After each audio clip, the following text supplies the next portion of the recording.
Vamos abrir a palavra do Senhor no livro de Gênesis, capítulo 2, versículo 7. Gênesis, capítulo 2, versículo 7.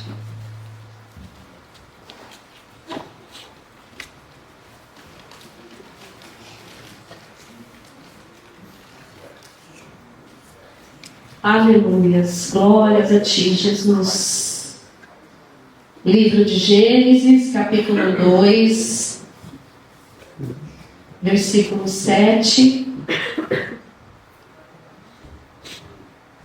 E formou o Senhor Deus o homem do pó da terra, e soprou em seus narizes o fôlego de vida, e o homem foi feito alma vivente.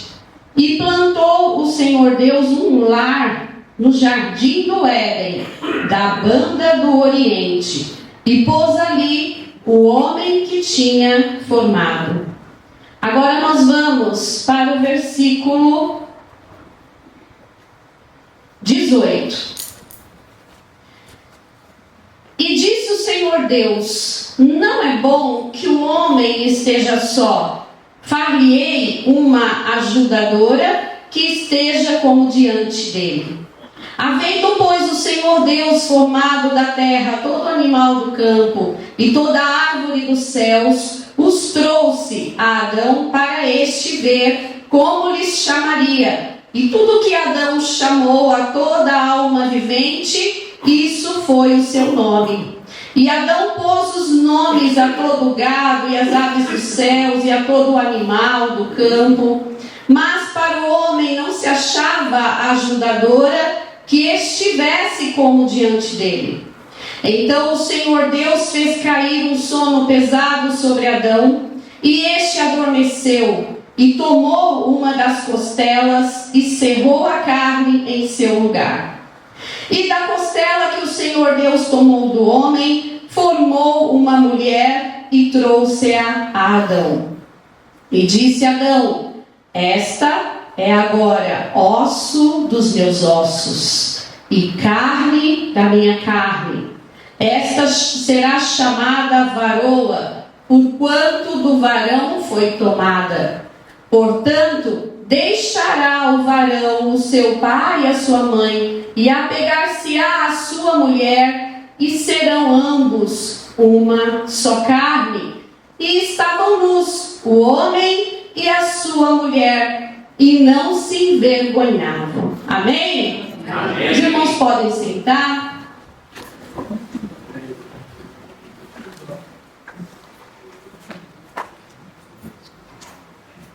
Queridos, hoje o Senhor vai nos trazer aqui uma reflexão sobre o jardim do Éden.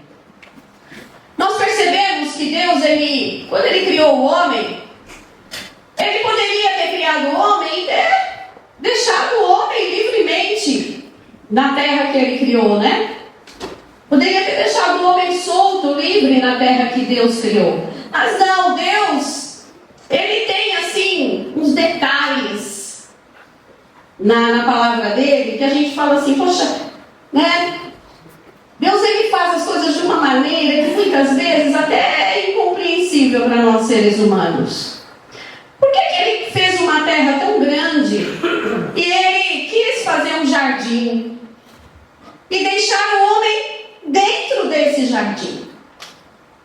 E eu fiquei meditando nessa palavra, e o que o Espírito Santo me conduziu foi o seguinte: é porque Deus, Ele não quer que a criação dele fique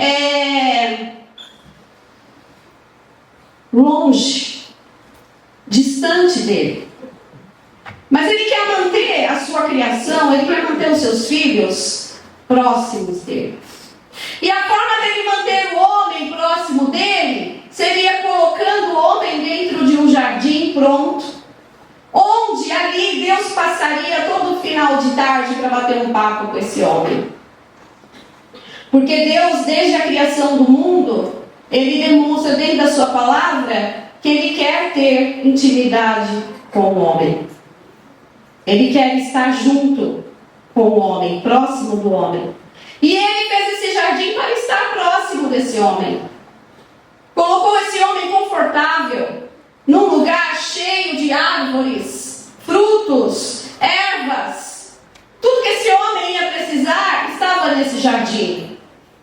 E ali tinha lá os rios naquele jardim. Então não ia nem faltar água. Tinha o rio Eufrates, tinha o rio Tigre ali, que estava ali disponível para que não faltasse água para esse homem.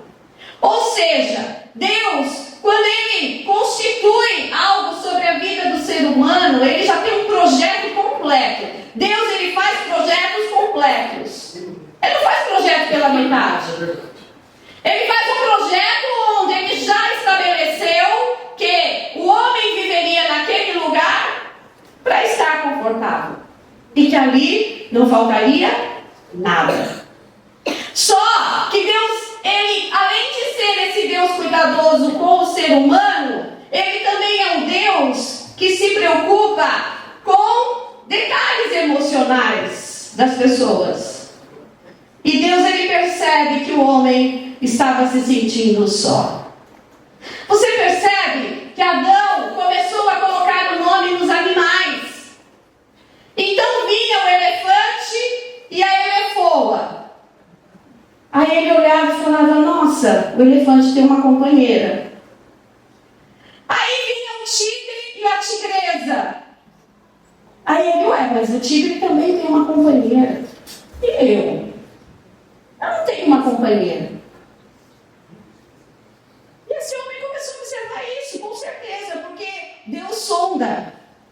Amém? Você acredita, você crê? Que Deus sonda os seus pensamentos. Que Deus sonda o seu interior. E o Senhor percebeu isso. E o Senhor então vai, faz com que ele durma, que ele tenha um sono muito profundo.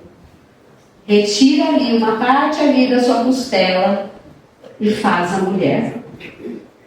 E entrega essa mulher para este homem, para que o homem não ficasse só.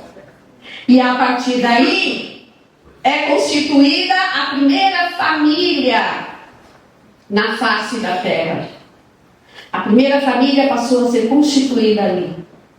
Porque esse homem e essa mulher foi colocado nas mãos deles o poder e a autoridade de cuidar de tudo. De fazer que tudo se multiplicasse. De fazer com que tudo crescesse.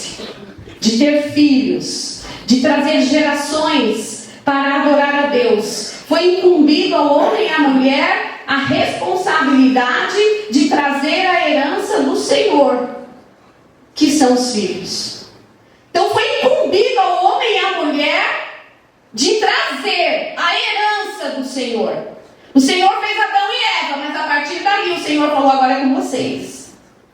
Eu já coloquei tudo dentro de vocês, o necessário para que vocês comecem a trazer filhos, herança minha. Eu já projetei em vocês, biologicamente, tudo que vocês precisam para trazer filhos a esta terra. Agora é com vocês. Amém? Então o homem ficou incumbido de agora fazer tudo dar certo. Porque essa é a obra de Deus. A obra de Deus é perfeita. A criação de Deus, ela é perfeita. Tudo que Deus criou, tudo que Deus fez, Ele fez para que tivesse perfeição. E era dessa forma que Ele queria que acontecesse. Tudo com perfeição. Então a família que é constituída dentro do jardim do Éden, é a família projetada por Deus. E eu quero contextualizar o jardim do Éden para nós.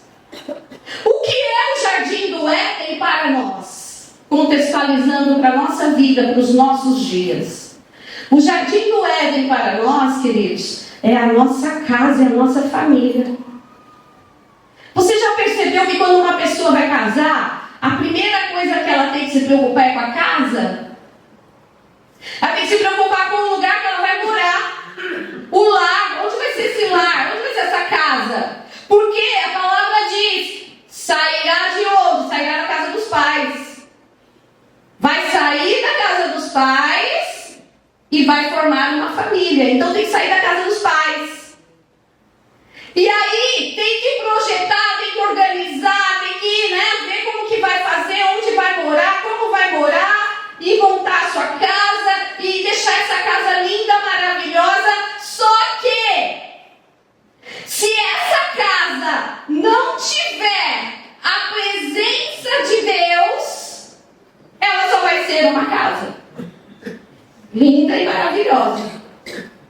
Se ela não tiver a presença de Jesus, ela só vai ser uma casa linda e maravilhosa.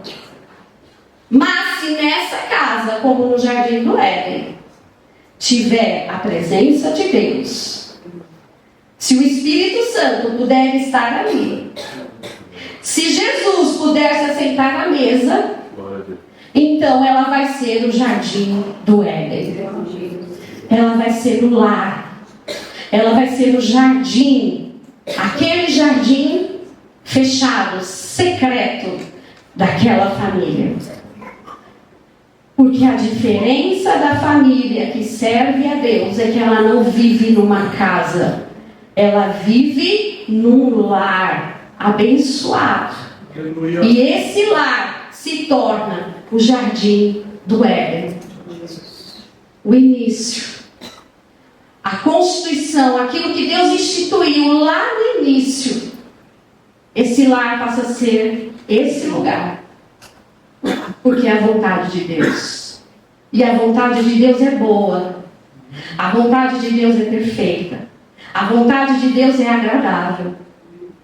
Ela vai se cumprir sobre a nossa vida quando há obediência. Amém? Amém. Mas, queridos, aconteceu algo naquele jardim que trouxe sérios problemas na vida de Adão e Eva. Porque Eva, lá no capítulo 3, vamos colocar aí no telão, capítulo 3 de Gênesis, Eva vai se deparar agora com uma situação. Ela vai ter um diálogo ali no Jardim do Éden. E esse diálogo que ela vai ter no Jardim do Éden vai trazer sérias consequências para essa casa, para esse lar. E a palavra, ela vai falar ali que Eva estava sozinha. Eva estava sozinha. Então vamos ler lá, ó. Ora, a serpente era mais astuta que todas as animalárias do campo que o Senhor Deus tinha feito. E esta disse à mulher: é assim que Deus disse?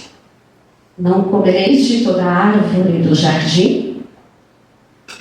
E disse a mulher à serpente: do fruto das árvores do jardim comeremos, mas do fruto da árvore que está no meio do jardim, Deus disse: não comereis dele, nem nele tocareis, para que não morrais.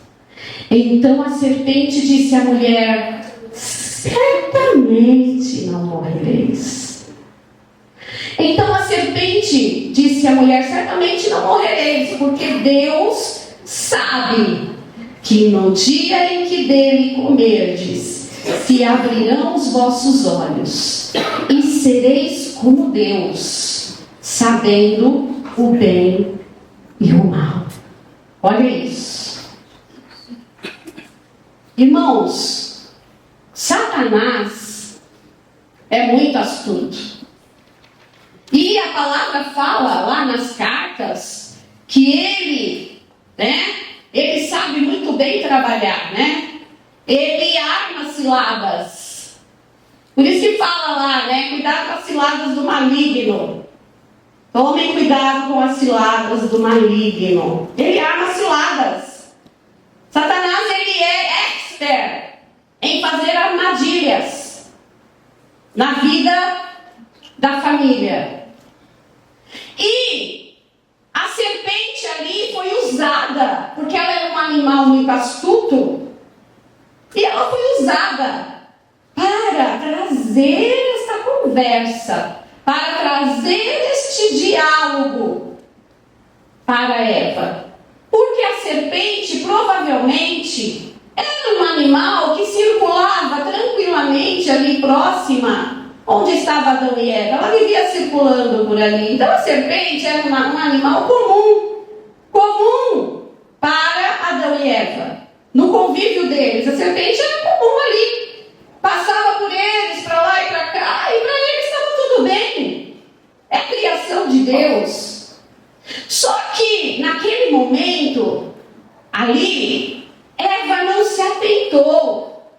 Ela não se atentou às palavras que foram ditas a ela. E nesse diálogo, então, Satanás engana Eva, dizendo que eles iam virar deuses, que eles iam ter conhecimento do bem e do mal. Sim, iam ter conhecimento do bem e do mal, verdade, mas não iam virar deuses. E aí, a Eva vai lá e come o fruto. O fruto estava lá, no meio do jardim. E ela foi lá, ela olhou o fruto, pegou o fruto, mordeu o fruto, achou delicioso, porque as coisas do diabo, as coisas são atrativas, né? Aquilo que o diabo, ele faz, queridos, que ele monta diante dos nossos olhos, geralmente são coisas lindas, são coisas maravilhosas, para que a gente realmente se encante, né? Para que a gente fique encantado com essas coisas. E então ela vai e peca e entrega ao seu marido. E o marido também come do fruto. A partir daí, eles não estão mais na inocência. Agora, a partir daí, eles pecaram. Foram desobedientes a Deus. E a partir daí, as consequências começam a acontecer na vida de Adão e Eva. E eu quero, nessa manhã, chamar a sua atenção para a questão da Eva estar sozinha naquele momento. Olha a importância, queridos, que existe do casal estar sempre em comunhão. Do casal estar sempre conversando, dialogando, né? E principalmente os homens como sacerdotes do lar, como homens líderes do lar, estarem sempre espertos, sempre percebendo o que está acontecendo dentro do seu lar. Porque se o marido não estiver esperto, não estiver prestando atenção no que está acontecendo dentro do seu lar, os problemas vão acontecer sim. Você pode estar hoje vivendo um projeto de Deus, um jardim do Éden, mas de repente a serpente pode aparecer. De repente Satanás pode se usar de artifícios para mexer nessa casa, mexer nessa família, desequilibrar esse relacionamento, quebrar essa aliança, destruir esse amor.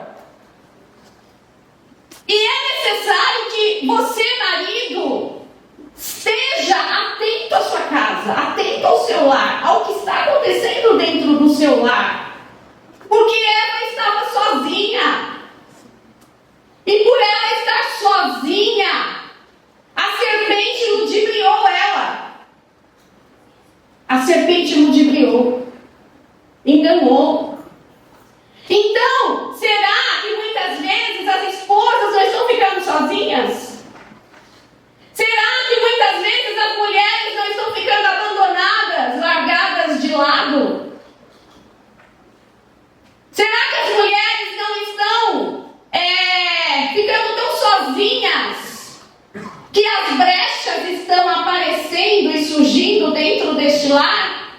E como que as brechas vão surgir? As brechas vão surgir através da entrada da serpente no lar. E essa serpente, ela pode entrar dentro do lar de várias maneiras. A serpente, ela começa a entrar dentro dos lares quando a mulher começa a ver que o seu esposo não está dando atenção para ela. E aí ela vai buscar atenção em outras coisas. E eu vou falar aquilo que o Espírito Santo falou que era para eu falar.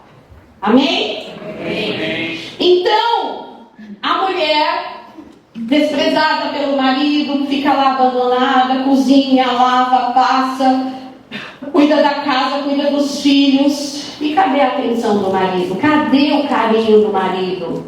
Cadê o afeto do marido? Cadê o sorriso do marido?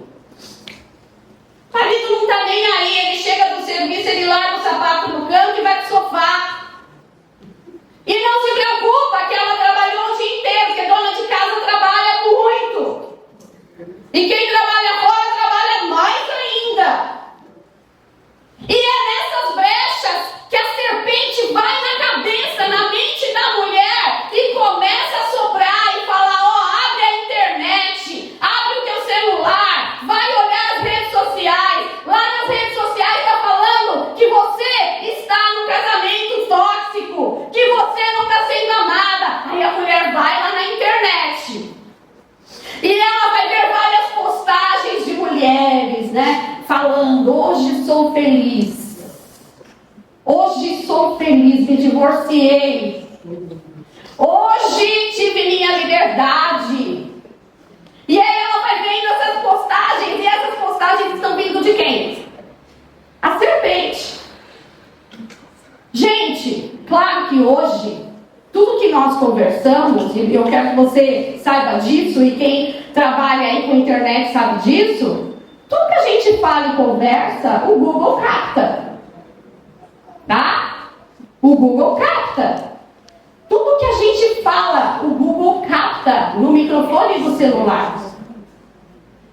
Então, vem para nós, tá? Investidas do Google. Vou chamar ele de vilão hoje. Vem para nós, investidas do Google, através da serpente, para falar para nós: muda de vida, saia dessa situação. E começa a vir reportagens, e começa no Facebook, você abre o Facebook lá, aí começa a vir lá: fulana se divorciou, Beltrano se divorciou, fulana está bem, agora ela é feminista. E aí vai aparecendo aquele monte de coisas. E o Adão, o marido, tá lá, largado no sofá, bobão. Não tá percebendo que ele tá perdendo a esposa dele. Está lá no celular olhando vídeos. Ele não tá percebendo que a esposa dele tá buscando emocionalmente atenção. Tá buscando pessoas que a ajudem. Só que o diabo é astuto e não vão vir as pessoas boas para ajudá-la, vai vir as setas malignas do diabo. E através disso, ela vai começar a ser ludibriada como Eva foi ludibriada. E essa mulher vai começar a entrar em angústia. Ela vai começar a entrar em depressão. E os filósofos antigos da década lá de 1800, 1700 já falavam que a angústia nada mais é do que você desejar ser algo e saber que não vai conseguir ser. Eles já definiam a angústia como isso. É você desejar ser algo que você sabe que você nunca vai chegar lá, e isso causa angústia. E aí essa mulher vai ficando chateada, vai ficando oprimida, vai ficando entristecida. E daqui a pouco ela não quer nem mais cozinhar. para esse marido, porque vem consequências, tá? Para o bobão que está no sofá, vai vir consequências. Porque essa mulher não vai mais querer cozinhar. Essa mulher não vai mais querer lavar roupa. Essa mulher não vai mais querer ficar em casa. Ela vai querer estudar, trabalhar e fazer a vida dela. Na hora que ela tiver uma oportunidade, ela, pum! Bobão. Amém? O Espírito Santo falou para eu falar e eu vou falar. Porque nós não podemos aceitar isso dentro de lares cristãos, meus queridos. Nós não podemos aceitar isso dentro de casas que conhecem a palavra de Deus. Nós não podemos aceitar isso dentro das nossas igrejas. Casamento é coisa séria. E quando você se casou, você casou para cuidar dele e ele cuidar de você. Então a Eva não pode ficar abandonada. A Eva não pode se sentir sozinha. Porque mulher é fogo, gente. Mulher gosta de conversa. É ou não é? Fala a verdade.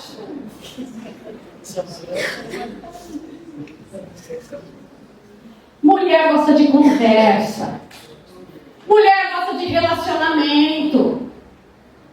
É muito difícil uma mulher narcisista. Mulher depende do emocional, depende de amizades, depende de pessoas ao redor dela. Então, ela não vai querer ficar sozinha. Não vai. Ela vai querer buscar de outra forma o preenchimento do seu emocional. Amém? Amém. E a partir daí, a serpente cumpre o seu papel de destruidora de lares. Quem destrói o lar não é a amante do marido. Não é.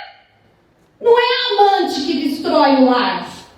Quem destruiu o lar foi o marido. E não a amante. Porque começou dele o erro. Começou dele o pecado. Quem destrói a esposa muitas vezes é o marido. Quando ele não valoriza essa mulher.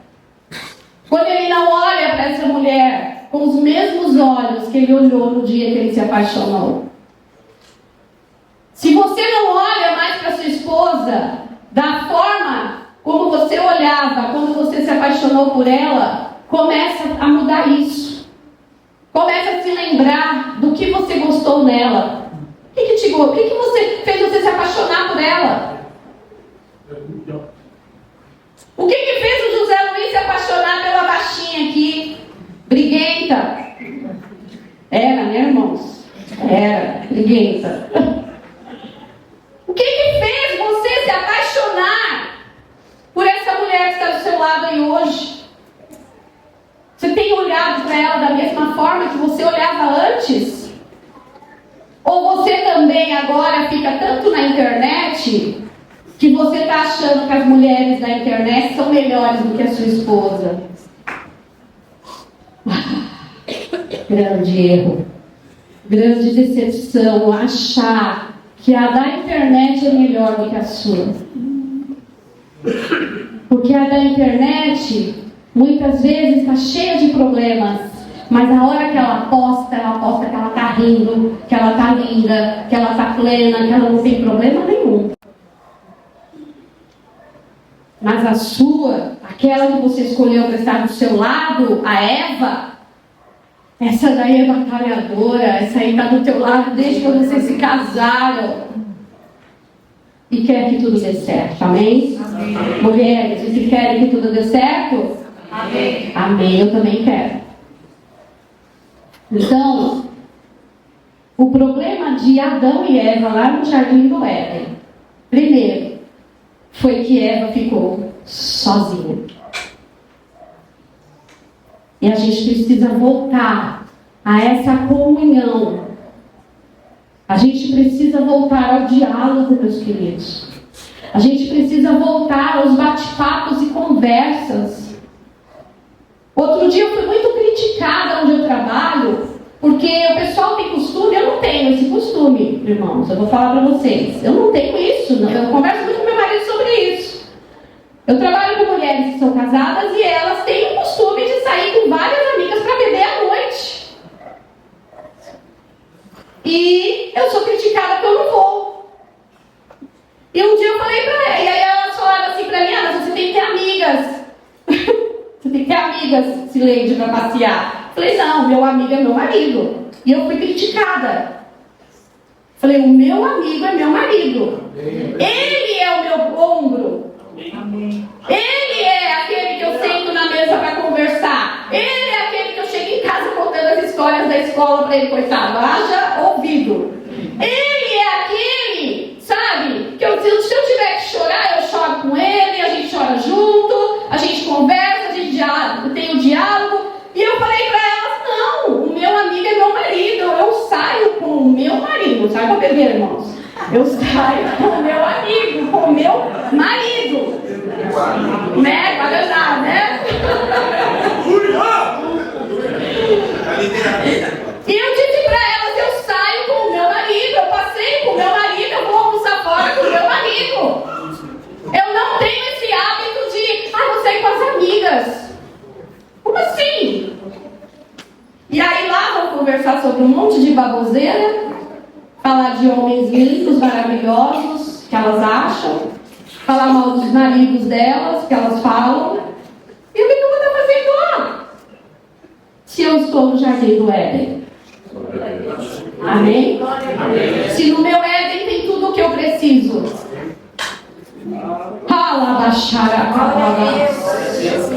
Se no meu Éden tem comida, tem amor, tem afeto, tem preocupação, tem cuidado, para que eu vou sair fora do Éden, abrir a porta do Éden? Se tá tudo bem no meu Éden, né, amor? Tá tudo bem, né? Olha, fez assim, tá? Você está entendendo o que o Espírito Santo está falando com você nessa manhã? Não saia do jardim do Éden. Não permita que a serpente tenha acesso ao seu jardim do Éden. Amém? Só para finalizar, irmãos. Eu tinha muito mais coisas para falar, mas não vai dar. Só para finalizar. O horário já passou, a hora já passou. Irmãos, eu fiz uma pesquisa e no ano de 2023, 1 milhão de casais se divorciaram. 1 milhão de casais se divorciaram. Causas. Eu peguei as causas também que eu queria ver. As causas são essas que eu falei. Mulheres que não se sentem mais cuidadas pelos maridos. E aí elas colocam um sentimento dentro delas, né? De empoderamento. E a partir daí essas mulheres começam a fugir desses lares. Fugir dessas casas. Tá? Porque elas vão estudar. Se elas não tinham estudo, elas começam. O José Luiz até ficou preocupado. Outro dia ele falou assim pra mim: você estuda muito. Que eu estudo muito, irmãos. Eu tenho vários cursos. Estudo muito. E eu adoro estudar. Aí ele falou assim pra mim: você está estudando muito, você não vai me largar, não, né? Ele ficou preocupado. E aí eu fiz essa pesquisa e diz assim, que elas começam a estudar e trabalhar para cair fora desse relacionamento. Porque o marido não cuida dela. E não é, gente, pôr dinheiro dentro de casa. Não é sustentar a casa. É afetivo. É não cuidar afetivamente, emocionalmente. É não olhar para essa esposa. E as mulheres sentem falta de cuidado, nós sentimos falta de cuidado. Certo? Então, a causa do divórcio até o ano passado, 2023, era a questão emocional, falta de cuidado emocional. Tá? A questão divisão de salário, então agora as mulheres trabalham, os homens trabalham, e agora eles não concordam mais que os dois têm que juntar tudo que eles ganham. A mulher quer gastar o que é dela e o homem quer gastar o que é dele. Eles não concordam mais financeiramente. Cada um por si. E isso está dando divórcio. Está causando divórcio. Tá? Outra coisa que tem acontecido também é a questão do uso da internet. A internet tem sido o maior veículo de destruição de lares. Por quê? Porque o homem, o bobão que eu falei, fica lá no sofá vendo porcaria. A mulher começa a buscar meios de se comunicar e ela também vai encontrar porcaria. E isso vai destruir a mente dos dois. E aí vem os ciúmes, vem a insegurança e muitas outras coisas. Tá? 1 milhão de divórcios. Agora está 1 por 1. É um divórcio para um casamento. Então teve 1 milhão de casamentos e 1 milhão de divórcios. Está 1 por 1 agora. Se nós fossemos lembrar, irmãos, já vou terminar. Se nós fossemos lembrar que nós somos um país que no século 16, 17, 18 e 19 foi um país de patriarcado. O que é isso? Um país onde a mulher não trabalhava, o homem é que cuidava da casa, por isso é patriarcado, ele que era o responsável pelo lar, pelos filhos, e a mulher não trabalhava, ela ficava em casa, porque nós recebemos essa tradição aqui no Brasil por causa dos portugueses. Os portugueses colonizaram o Brasil e trouxeram essa tradição de patriarcado. Então a mulher ficava dentro de casa, cuidando dos filhos, o homem que se responsabilizava pelo sustento. E isso dava certo? Isso dava certo? Não muito. Não muito. Sabe por quê? Porque nós temos uma tradição no Brasil, por isso que eu vou falar isso para vocês.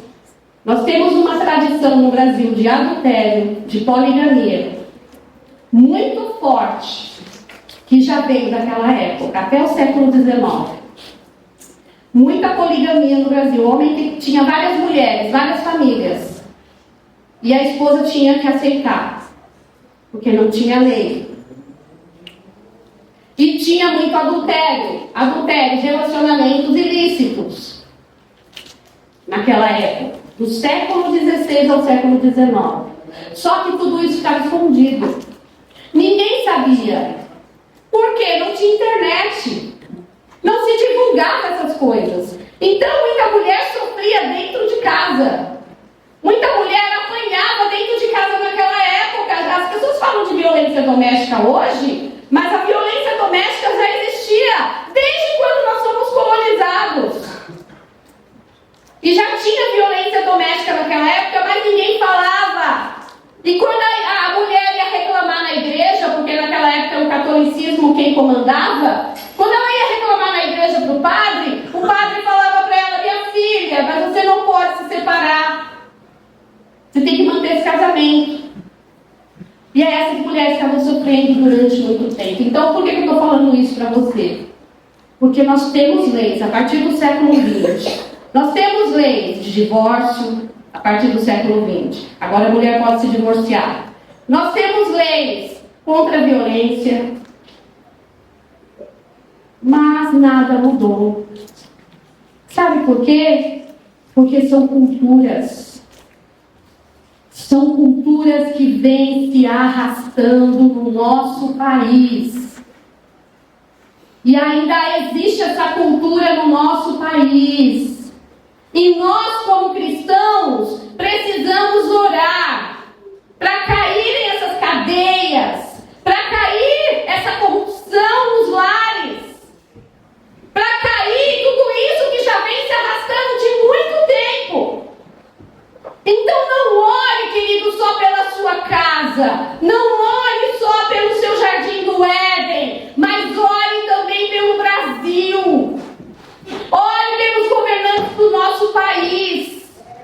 Ore pela população do nosso país para que a menta pessoas mudem.